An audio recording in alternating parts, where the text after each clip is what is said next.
Hi అండి. Welcome back to my channel. Function style makhana curry.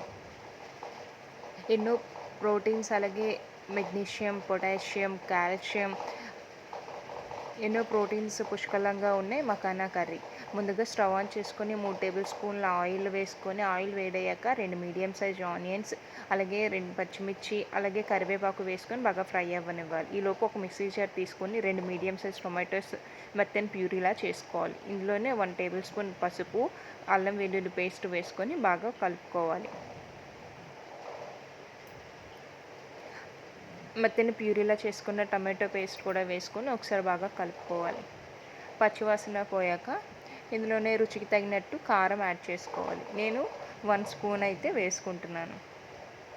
వేరే కడాయిలో 1 టేబుల్ స్పూన్ ధనియాలు, అలాగే చిన్న ముక్క కొబ్బరి వేసుకొని బాగా ఫ్రై చేసుకోవాలి. మీడియం ఫ్లేమ్లో పెట్టి ఫ్రై చేసుకొని స్టవ్ ఆఫ్ చేసుకొని చల్లారాక మిక్సీ పట్టుకుంటే సరిపోతుంది. ఇలా చేయడం వల్ల ఏంటంటే కర్రీ అనేది ఎక్కువ మసాలా లేకుండా చాలా టేస్టీగా ఫంక్షన్ స్టైల్లో ఉన్నట్టుగానే వస్తుంది. ఈలోపు మనము 1 టేబుల్ స్పూన్ కారం వేసుకొని బాగా కలుపుకోవాలి. మూత పెట్టి ఒక 2 నిమిషాలు మగ్గనివ్వాలి. ఈలోపు 6, 7 జీడిపప్పు పలుకులు వేసుకొని మెత్తని పేస్ట్లా చేసుకోవాలి.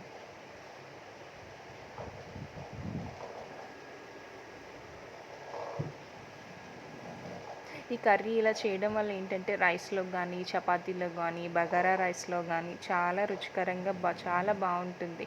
ఇందులో ఎక్కువ ప్రోటీన్స్ అన్నీ పుష్కలంగా ఉంటాయి కాబట్టి ఇంట్లో ఎవరైనా తినొచ్చు. హెల్త్కి కూడా చాలా మంచిది. ఇలా ఒకసారి మెత్తని పేస్ట్లా చేసుకున్న జీడిపప్పు, కొబ్బరి, ధనియాలు పేస్ట్ వేసుకొని ఒకసారి బాగా కలుపుకోవాలి. ఇలా ఆయిల్ పైకి తేలాక మనం ముందుగా మకానా 1 కప్ నేను మకానా తీసుకున్నాను. మనకి సూపర్ మార్కెట్లో అవైలబుల్గా ఉంటాయి కదా, నేనైతే అది తీసుకొని బాగా ఆయిల్లో కొంచెం ఫ్రై చేసుకొని వేసుకున్నాను. మకానా త్వరగా కుక్ అయిపోతుంది కాబట్టి 10 to 15 మినిట్స్లోనే మనకి కర్రీ రెడీ అయిపోతుంది. ఇలా ఒకసారి ట్రై చేసి చూడండి. టేస్ట్ చాలా చాలా బాగుంటుంది. ఎక్కువ మసాలా ఏమీ లేకుండా సింపుల్గా అంటే సూపర్ టేస్టీగా ఉండే మకానా కర్రీ. ఇలా ఒకసారి మూత తెచ్చి చూసి ఒకసారి బాగా కలుపుకోవాలి. ఇందులో వాటర్ అంతా ఇంకిపోయి ఆయిల్ పైకి తేలాక ఇందులో మన గ్రేవీ కన్సిస్టెన్సీకి తగినట్టు వాటర్ అనేది యాడ్ చేసుకోవాలి. నేను 1 గ్లాస్ వాటర్ అయితే వేసుకొని ఒకసారి బాగా కలుపుకొని సాల్ట్ సరిపోయిందా లేదా చూసుకొని వేసుకోవాలి.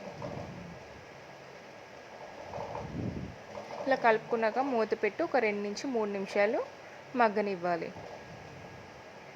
చూడండి ఎంత బాగా కర్రీ కుక్ అయిందో.